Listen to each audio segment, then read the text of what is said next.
있습니다. 오늘 말씀의 제목은 그리스도 예수의 좋은 일꾼입니다. 그리스도 예수의 좋은 일꾼. 자, 말씀의 제목이 그리스도 예수의 좋은 일꾼이니까 우리 모두가 그리스도의 예수의 좋은 일꾼이 되자, 이렇게 이제 이야기를 전개할 거라 아마 생각을 하실 것 같아요. 저도 처음에 제목을 잡기는 그렇게 잡아봤는데 말씀을 쭉 읽어보는데, 그리고 이렇게 살펴보다 보니까 이 말씀의 그 대상은 성도들이 아니라 사실은 목회자입니다. 왜냐하면 이 말씀을 받는 디모데를 향해서 바울 사도가 서신을 보내면서 이러한 일꾼이 되라라고 말하고 있거든요. 물론 이 디모데 전서에도 또 후서에도 우리 성도들이 어떻게 직분을 감당해야 되느냐, 이런 거에 대한 이야기도 나와요. 그래서 오늘은 목회자에 관계돼서 이 말씀을 볼 것이고요.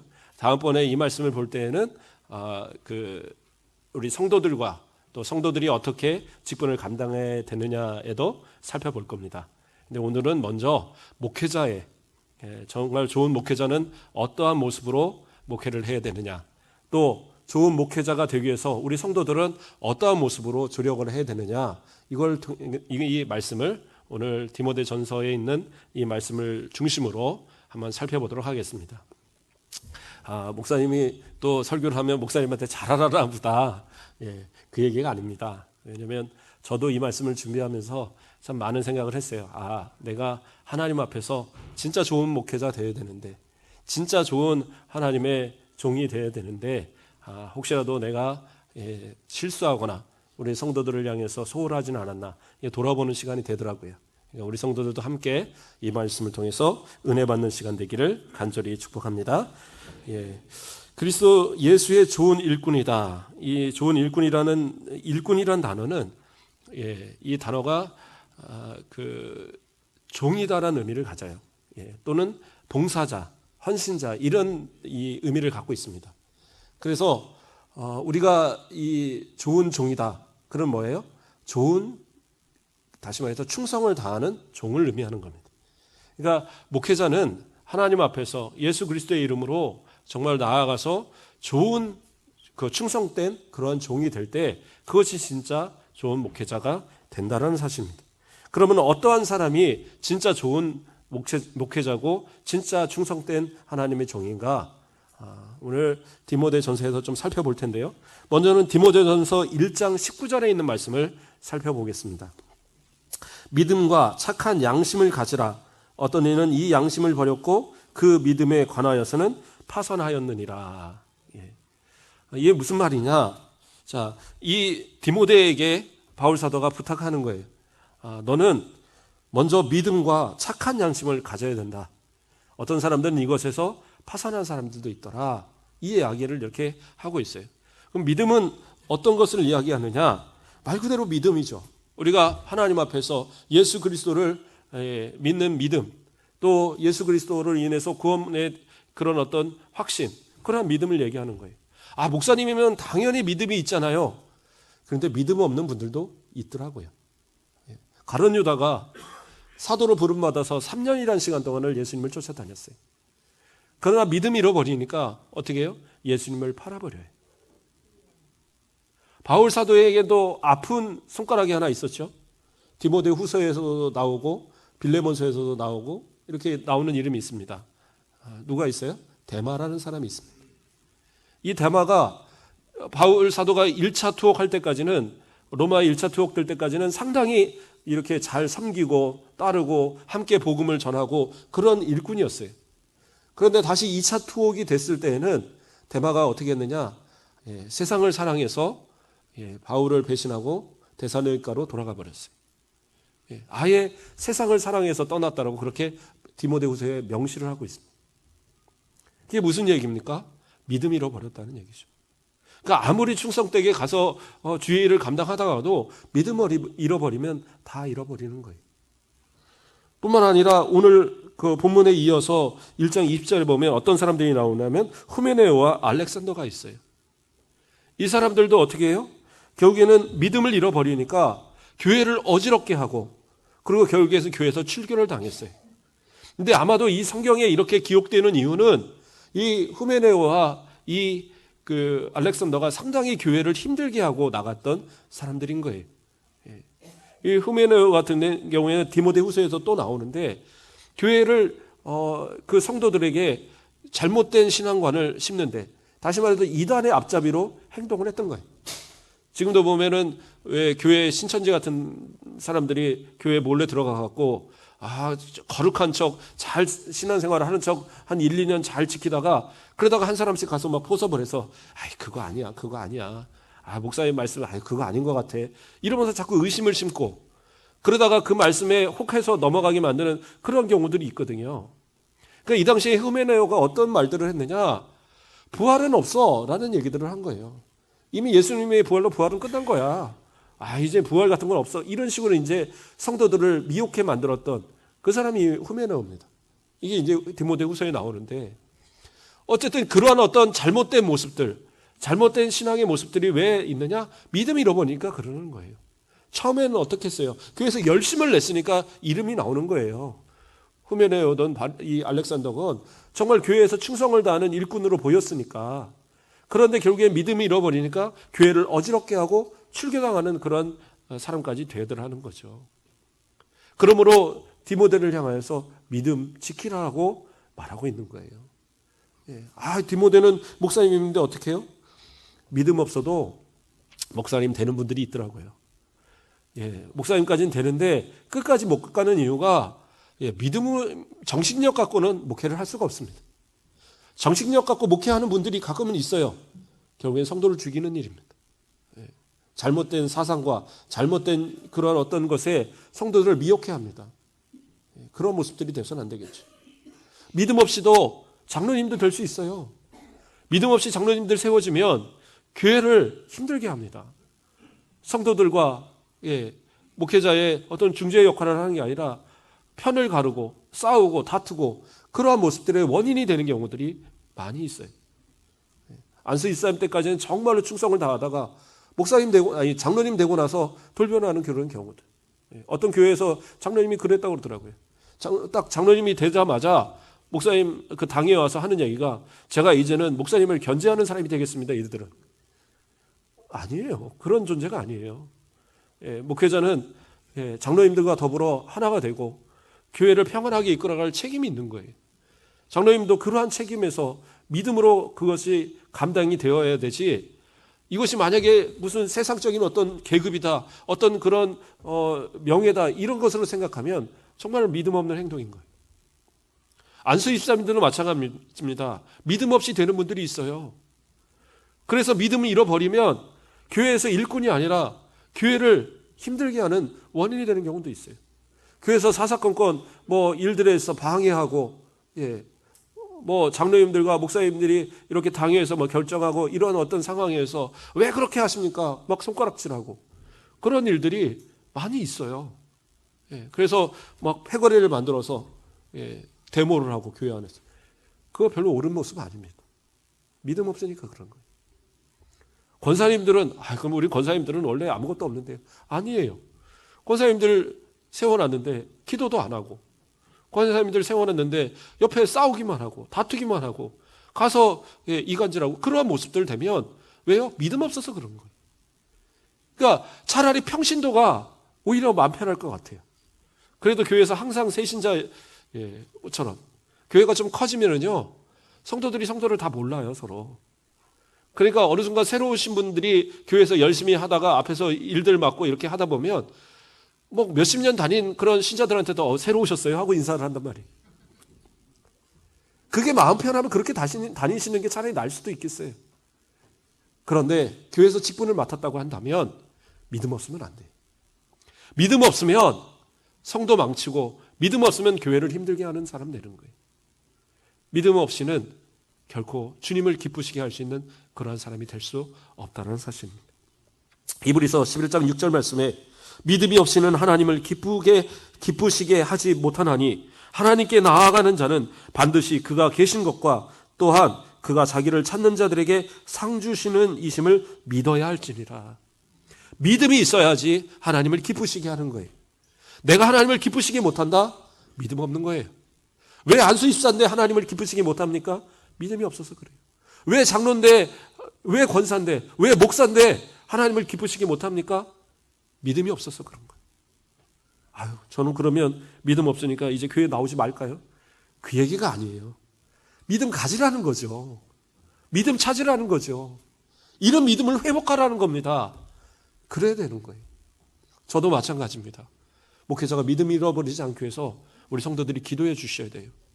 아, 우리 목사님은 믿음 충만하니까 괜찮아요. 아니요. 세상은 정말로 사단 마귀는 여러 가지 모습으로 목회자를 넘어뜨립니다. 작은 것에도 넘어지면 목회자는 그것 때문에 거짓과 타협하게 돼요. 그러면 어떻게 돼요? 믿음 잃어버리고 교회를 힘들게 만들 수 있어요. 그러니까 딱 지키셔야 돼요.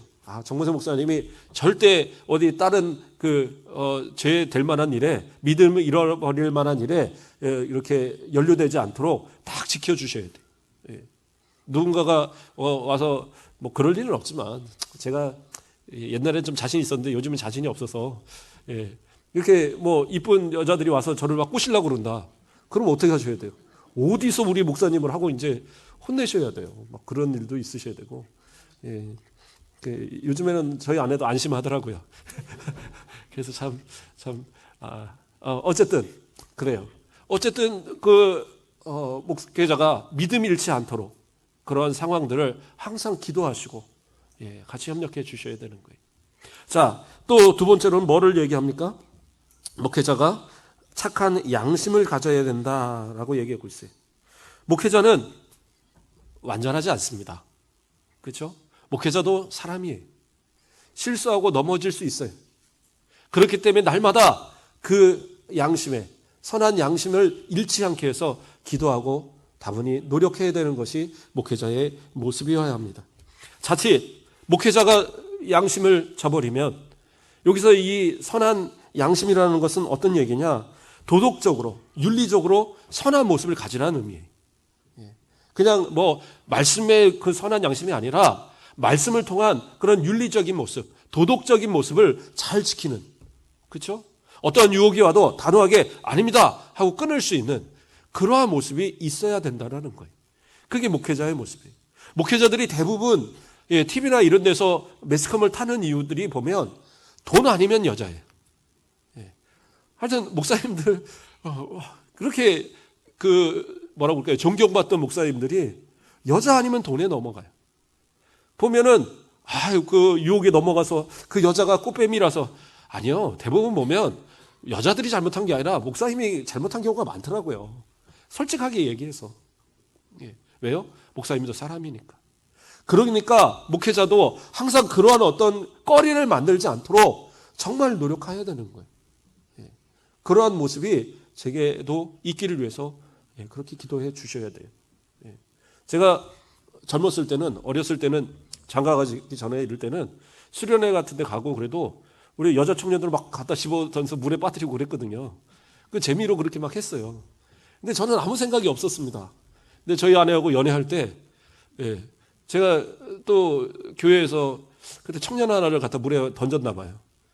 그런 적이 있었는데 제가 그거를 또 아내한테 와서 또 자랑을 했어요. 내가 이렇게 가다가 집어 던졌다? 그랬더니 아내 연애할 때 얼굴이 싹 변하면서 하는 얘기가, 앞으로는 전도사님이 그러지 않았으면 좋겠다고. 어디 감히 여자 청년을 갖다 집어 던지냐고. 그런 건 안 된다. 그때 생각을 했어요. 아니구나. 이러면 안 되는구나. 왜냐면 어려서는 다 그러고 놀았으니까 당연히 그런 줄 알았는데, 그래서 그 뒤로는 정말 여자들이 곁에만 와도 저리 가. 어떤 청년이, 한 번에 여자 청년이 이제 애교 있는 청년이겠죠. 그래갖고 제 어깨를 주물겠다고 이렇게 주물러 주려는 청년이 있더라고요. 그래서 하지 말라고. 그랬더니 그 청년이 이제 마음에 좀 이렇게 걸렸나 봐요. 나중에 얘기를 하더라고요. 목사님은 그런 거 싫어하세요? 그래서 아니, 우리 아내가 해줘야지 좋지. 어쨌든 그럴 거리를 만들지 않아야 되겠다는 생각이 들더라고요. 돈에 대해서도 깨끗해야 되고요. 제가 전에 있던 교회에서도 제가 선임부 목사를 하다 보니까 제 통장에 때로는 한 몇천만 원씩 들어있을 때도 있어요. 그거를 제가 다 지출을 하고, 그렇게 하고. 그러니까 통장 뭐 이렇게 신고하고 막 해야 된다고 그러더라고요. 갑자기 은행에서 연락이 와서. 왜 그러냐니까 뭐 어디 도용됐는가. 왜냐면 돈이 자꾸 들어왔다 나갔다 하니까 그랬던 것 같아요. 그래서 가서 뭐 아무것도 아니다 얘기도 하고 그런 적도 있는데, 예. 그렇게 교회에서 믿을 수 있었던 이유가 그 전에 교육자들은 그렇게까지는 안 했거든요. 근데 조금씩 제가 맞다 보니까 나중에는 이제 액수가 커지더라고요. 예. 돈에 대해서, 예. 마음만 먹으면 이렇게 뭐 빼고 어떻게 가능하겠죠.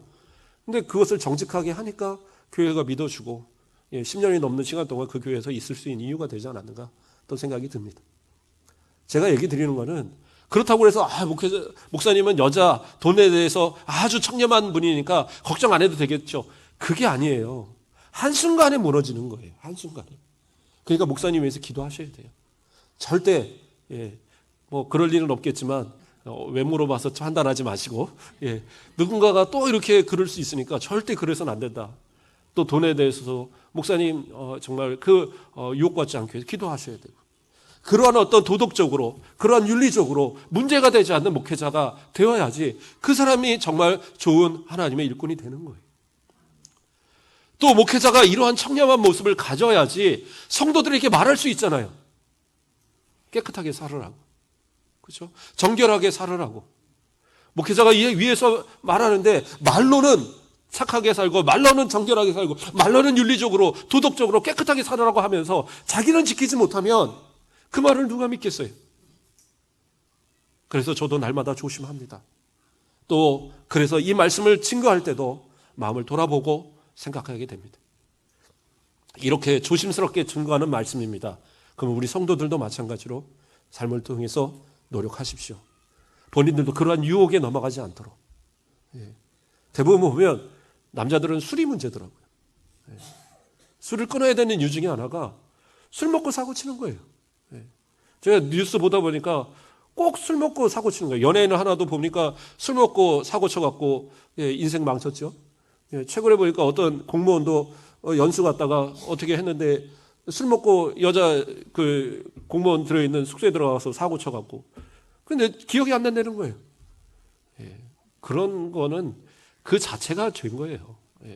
그러니까 그러한 어떤 거리를 만들지 마셔야 돼요.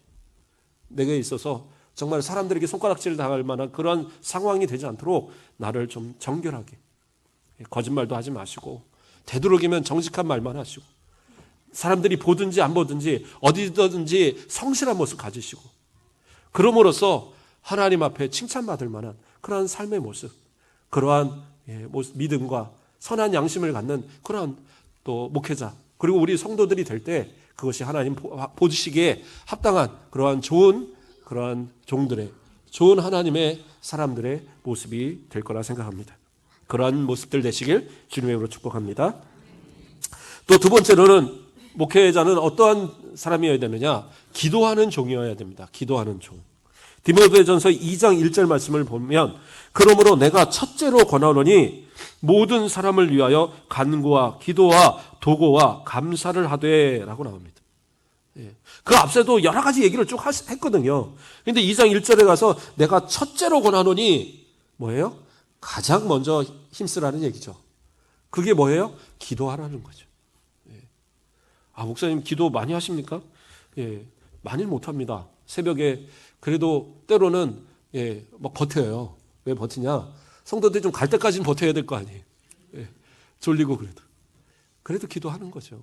기도하면서 우리 성도들 생각하며 기도하고, 또 기도에 부탁한 분들이 있으면 또 기도하고, 기도 제목 써서 이렇게 감사원금 할 때 기도 제목 꼭 쓰시라고 그랬더니 이제까지 4분 쓰셨어요. 4분.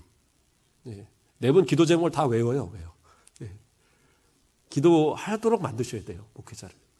그게 우리 성도들이 복받는 길입니다. 기도 제목 쓰세요. 한 줄이라도 쓰세요. 감사합니다라고라도 쓰시든지 자꾸 쓰는 버릇을 하셔야 돼요. 그렇게 해서 그러면 안수 집사님들이 보면 어떻게 해요? 괜찮아요. 뭐 어때요? 같이 기도해 주시겠죠. 그리고 목사님한테 그걸 오면 제가 그거 들고 새벽에 기도하는 거예요. 제가 연말 되면 우리 장로님들한테도 말씀드렸었는데 신년 감사원금 봉투에, 송구영신 그 봉투에 기도라는 아주 크게 만들 거예요. 그러면 거기에 숙제입니다. 아주 빽빽하게 기도 제목을 쓰셔야 돼요. 왜요? 제가 그거 1년 동안 기도할 거예요. 그 제목 가지고. 뭐 헌금을 얼마나 넣거나 그건 관계없습니다. 딱 그 기도란만 딱 오려갖고 딱 찍어서 가정별로 뭐 구역별로 이렇게 찍어갖고 새벽에 돌아가면서 제가 그대로 기도할 거예요. 기도하게 만드셔야 돼요, 목회자로. 자꾸 쫓아오셔서 목사님 기도해 주세요. 말하셔야 돼요. 기쁜 일이든지 즐거운 일이든지 슬픈 일이든지 괴로운 일이든지 목회자하고 같이 공유하셔야 돼요. 그래서 그 권사님을 보면 내가 그 권사님 위해서 이거 기도해야 되는데, 이 장로님을 보면 이 장로님 위해서 제가 이런 기도를 해야 되는데, 이 안수 집사님 보면 이 안수 집사님 위해서 이런 기도를 해야 되는데, 그런 마음을 갖게 하셔야 돼요. 그런데 그러한 모습이 없이 그냥 교회만 와서 우리 목사님 힘드실까 봐 제가 아니요. 그거는 목사님을 죄짓게 만드는 거예요. 기도 하나는 목사님 만드는 건 죄짓게 만드는 거예요. 그렇지 않겠어요? 성도들의 내용을 모르는데 뭐라고 기도를 하겠어요? 그냥 그 권사님, 그 집사님, 그 장로님 그냥 하나님 잘 돌봐주시고 그러면 끝나요. 뭐라고 할 말이 있어야죠. 기도 제목을 모르는데. 알게 해주셔야 돼요. 사무엘상 12장 23절 말씀을 보면 사무엘이 그런 얘기를 합니다. 나는 너희를 위하여 기도하기를 쉬는 죄를 여호와 앞에 결단코 범하지 아니하고 선하고 의로운 길로 너희에게 가르칠 것인즉, 기도하지 않는 죄를 범하지 않겠다라고 결단코라고 이렇게 얘기하고 있어요. 그러므로 목회자가 기도하지 않으면 뭐예요? 죄 짓는 거예요. 근데 기도할 거리를 주셔야 되는 거예요, 성도들은. 그렇다고 맨날 사고치고 목사님 기도해서 이러라는 게 아니라 삶을 공유하라는 거죠. 같이 공유하셔야 돼요. 목사님하고는 다 오픈하셔야 돼요. 죄의 문제도 오픈하셔야 돼요. 남한테 사기쳤으면 그거 갖고도 와서 얘기하세요. 어떻게 이걸 해결해야 되는지. 죄로 뭐 사회적인 법으로 어떤 책망 받아야 할 일 있으면 받아야죠. 그러나 어쨌든 삶을 고쳐가는 부분들이 있어서 이것을 위해서 기도하려면 기도해달라고 부탁하셔야 돼요. 담배 끊으려고 하는데 도저히 안 돼요. 목사님 어떻게 해요? 기도해달라고 하세요. 창피할 필요 없어요. 하나님 정말 어떤 분들은 그러더라고요. 담배 정말 못 끊었는데 어느 날 하나님 은혜 주시니까 담배 이마만 대도 막 역겹더라는 거예요. 그래서 못 피겠다는 분도 있더라고요. 아니, 하나님 그렇게라도 만들어주시면 얼마나 감사해요. 목회자하고 같이 기도하라고요. 제가 그렇다고 새벽에 이름 불러가면서 담배 끊게 해주세요 이러진 않을 거잖아요. 그러니까 결코 걱정하지 마시고 저만 알고 기도할게. 걱정하지 마시고 기도 제목 가지고 기도하세요. 그래서 때로는 뭐 따로 기도 제목 올려도 괜찮아요. 그러면 제가 뭐 말을 밝힐 거면 밝히고 아니면 제가 따로 기도 제목 가지고 혼자 기도도 하겠습니다. 그래서 목회자도 기도 안 하는 죄를 범하지 않도록 그렇게 만들어야 되는 것. 그게 우리 또 성도들이 해야 될 모습이에요. 그러니까 자꾸 얘기하셔야 돼요. 전화로도 하시고 문자로도 얘기하시고 뭐 급하게 어떤 일이 있을 때 목사님 이 시간 좀 기도 좀 해주세요. 얘기도 하시고 또 때로는 전화로 저 지금 기도 좀 해주세요. 이것도 하시고 자꾸 하셔야 돼요. 그래서 저 목회자를 귀찮게 만들어야 돼요. 그렇다고 막 전화해서 막 1시간 2시간 얘기하시면 안 되고 정말 하나님 앞에서 목회자로 기도하게 만드는 것. 그것이 바로 목회자의 사명이다라는 겁니다. 자, 또 세 번째로는 목회자는 어떤 모습이냐? 말씀을 항상 연구하는 종이 되어야 됩니다. 말씀을 연구하는 종. 오늘 우리 본문에 있는 말씀입니다. 본문 4장 6절 말씀에 내가 이것으로 형제를 깨우치면 그리스도 예수의 좋은 일꾼이 되어 믿음의 말씀과 내가 따르는 좋은 교훈으로 양육을 받으리라. 이것으로 형제를 깨우치면 이게 뭐예요? 하나님의 말씀을 얘기하는 거예요. 하나님의 말씀의 진리로 그 성도들을 깨우치기 위해서 그러면 어떻게 해야 돼요? 노력해야 돼요. 그러면 좋은 하나님의 일꾼은 어떤 사람이냐? 믿음의 말씀과 내가 따르는 좋은 교훈으로 양육을 받으리라. 이게 성도가 양육받는다는 얘기가 아니라 목회자가 이 디모데가 양육받으라는 얘기예요. 제가 여러 추석을 다 찾아봤어요. 이게 우리 한국 문맥이 좀 이해가 애매해서 다 찾아봤는데 다 동일하게 얘기하는 거더라고요. 이거는 디모데에게 하는 얘기다. 좋아요. 디모데도 목사님이지만 자꾸 배우고 노력하고 그것을 채워가야 돼요. 그러지 않으면 어느 순간 그렇죠? 샘도 자꾸 밑에서 올라와야지 고여있는 물은 퍼내면 그것으로 끝나는 거예요. 그러니까 노력해야죠. 그러니까 저도 때로는 두렵습니다. 제가 하나님 앞에서 우리 성도들을 위해서 얼마나 노력해야 되는가. 그래서 자꾸 하나의 구절도 여러 말씀들을 자꾸 찾아보고 비교하고 자꾸 그래 보는 거예요. 그래서 진짜 하나님의 말씀을 전해야 되니까. 성도들 그렇게 기도하셔야 돼요. 우리 목사님이 공부하는 목사님에게 되려고. 뭐 박사까지 따셨는데 무슨 뭐 공부를 또 하십니까? 아니요, 뭐 세상적인 공부는 이제 그만해도 되겠죠. 하기도 하는 거. 그러나 내가 책을 보고 내가 하나님 앞에서 공부하고 그래서 성도들에게 하나라도 좋은 말씀을 전해야 되는 건 그건 당연한 거잖아요. 그래서 어쨌든 연구하게 해달라고. 제가 아직은 우리 교회에서 이렇게 막 적응하고 또 설교를 이렇게 정말 연달아서 이렇게 해본 적이 없어서 목사 된 지가 15년이 다 넘었지만 이렇게까지 뭐 새벽부터 계속 한 적은 없어요.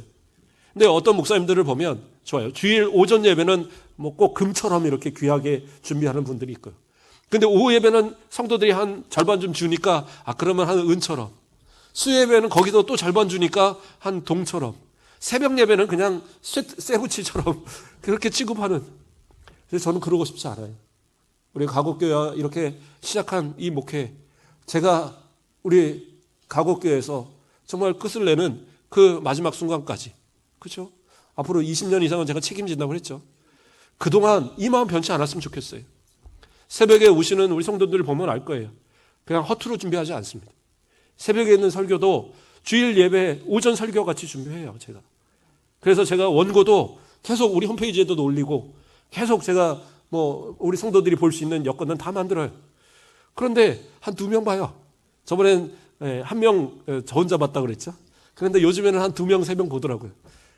어떤 분이 보시는가? 혹시 우리 전사님이 보는 게 아닌가? 우리 성도들도 자꾸 말씀을 접하십시오. 목회자가 연구하게 만들어야 돼요. 그렇죠? 뭐 새벽 예배 한두 명 나왔는데 거기다 무슨 연구를 하겠습니까? 그 둘도 귀하겠지만 성도들이 많이 나오시니까 참 감사하더라고요. 많이 나올 때는 한 20명 이상 나오시는 너무 감사한데 요즘에 많이 줄었어요. 성도들이 열심히 다시 좀 뜨거워졌으면 좋겠습니다. 변치 마세요. 목사님만 변치 마세요 하실 게 아니라 우리 성도들도 변하지 않아야 돼요. 마음 먹었으면 하십시오. 새벽 예배 좀 어떤 분들은 새벽 예배 나오고 몸살 나고 난리 났다는 분도 있는데 그것도 자꾸 하면 괜찮아요. 우리 권사님들 새벽에도 나오시고 저녁에도 나오시고 저녁 기도에 좀 바꿔달라고 그러시더라고요. 시간이 7시 반으로 하니까 잠잘 시간이 없다고. 그래서 자고 나서 새벽에 오셔야 되는데. 그래서 그렇게 하기로 했어요. 그러니까 우리 권사님들이 보니까 우리 나이 드신 권사님들밖에 안 오세요. 젊은 권사님들이 안 오시니까. 그래서 우리 나이 드신 권사님들이 뭐 본인들이 하겠다는데 어떻게 하겠어요. 그래서 7시에 하시겠답니다. 좀 빨리. 그래서 혹시 기도하실 분들은 그 시간에 오십시오. 어쨌든 그래요. 그렇게 하시고 새벽에 나와서 기도하시고 그리고 낮에 가서 또 밭일 하시고 도대체 언제 쉬시나. 근데 그것이 생활이 되고 그것이 내 삶의 힘이 되니까 그걸 감당하고 계시잖아요. 그렇죠? 그러므로 우리 성도님들의 그러한 모습 감히 제가 허투루 생각할 수가 없는 거예요. 허투루 생각할 수 없으니까 말씀을 새벽에도 정말 그렇게 열심히 준비하는 겁니다. 주일 오후에 또 수요 예배 열심히 준비해요. 그러니까 나오세요. 나오시는 것이 저를 위해서 기도하시고 돕는 거예요. 나오세요. 저 시간이 없는데요. 시간이 없는 분은 어쩔 수 없지만 시간이 어쩌다가 생길 수 있잖아요.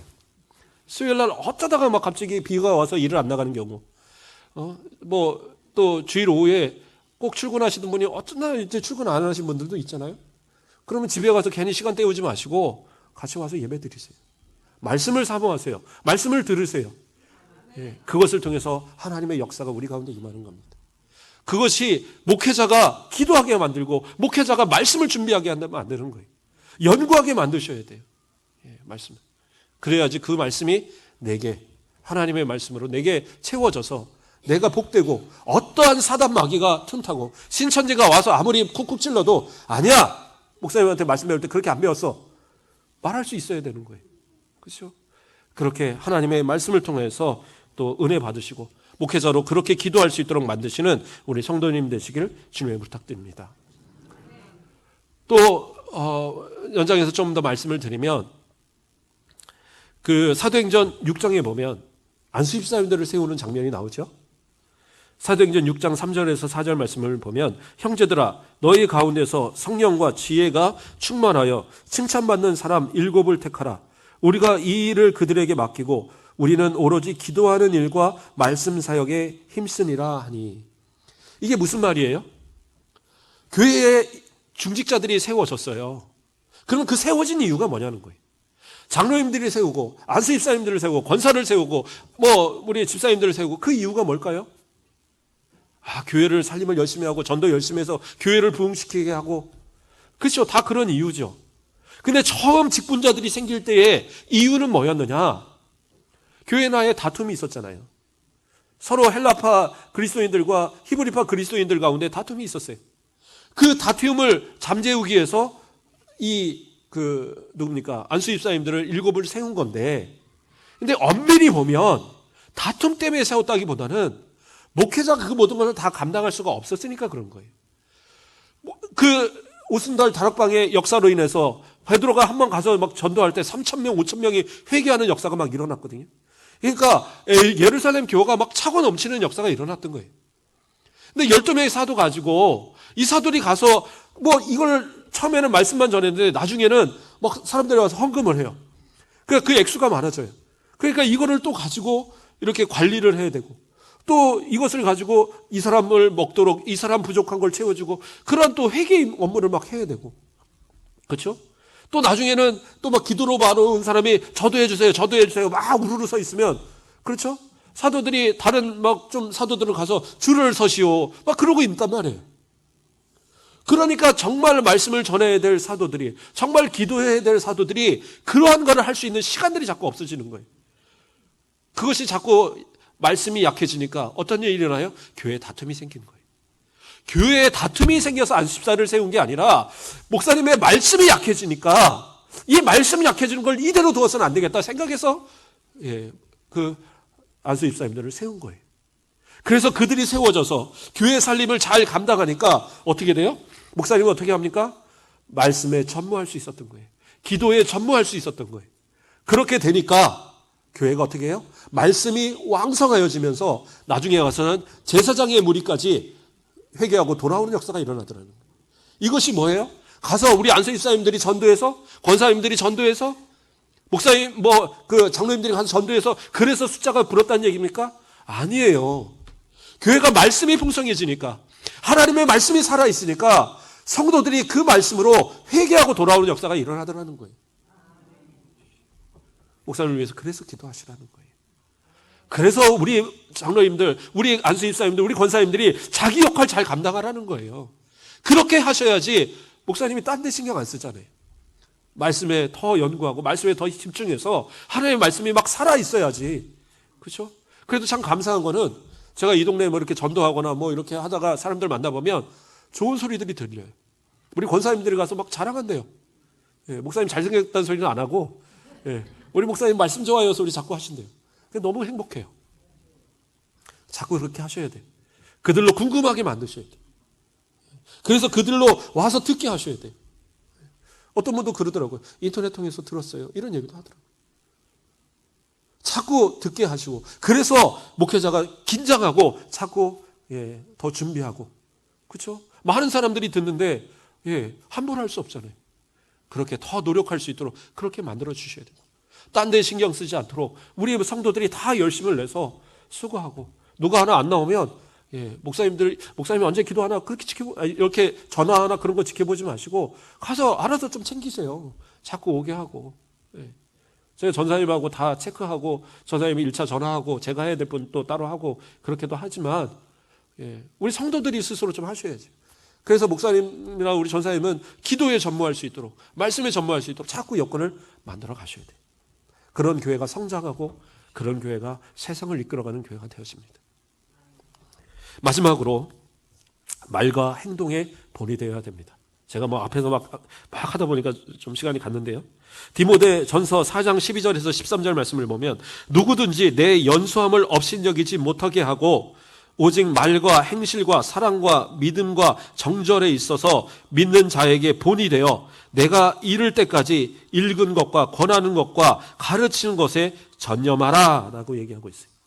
무슨 얘기입니까? 말과 행동에 있어서 단순히 이 성경 말씀을 강단에서 전하는 것뿐만 아니라 삶을 통해서 본이 되어지라고 말하고 있는 거예요. 업신여기지 말라고 얘기하고 있어요. 그렇잖아요. 목회자지만, 그렇죠? 우리 권사님들의 이렇게 연세에 비하면 막내 아들보다 어린 경우가 제 모습일 것 같아요. 그럼에도 불구하고 우리 권사님들 보면 항상 섬겨주세요. 얼마나 감사한지. 그것이 사람을 섬기는 게 아니잖아요. 하나님 말씀을 대언하기 때문에. 그 말씀이 귀하기 때문에, 그렇죠? 대언하는 거죠. 그렇게 해서 대접을 하는 거잖아요. 포장지가 있어요. 그 안에 금덩이가 들어있다. 그거 막 집어 던지고 놀 사람이 누가 있어요? 누가 훔쳐갈까봐 그거 이렇게 조심스럽지 않겠어요? 근데 포장은 아주 좋아요. 근데 그 안에 뻥튀기 들어있어요. 아마 차고 놀 거예요. 그런다고 깨지는 것도 아니니까. 그런 거죠. 목회자는 그런 겁니다.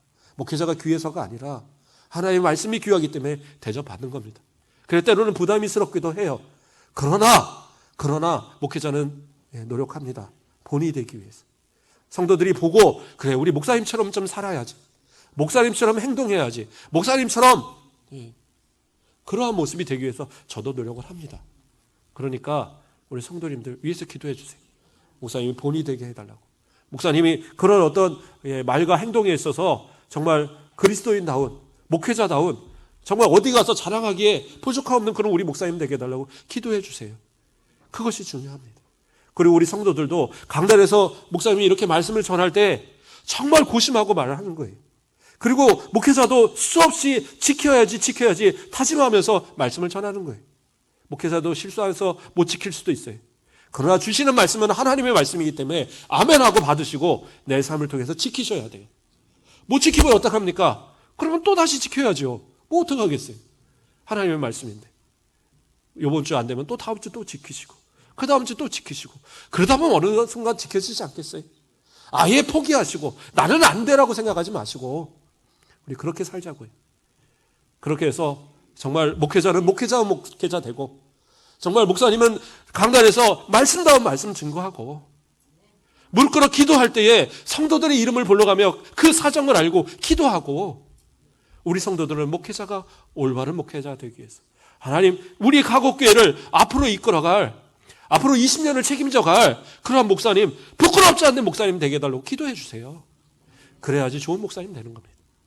그렇게 해서 우리 모든 성도들과 제가 하나가 되어서 우리 가곡교회를 이 순천에서 나아가서 이 한국에서 세계에서 가장 하나님의 칭찬받을 만한 교회로 세워가는 저와 여러분 되시길 주님의 이름으로 축복합니다.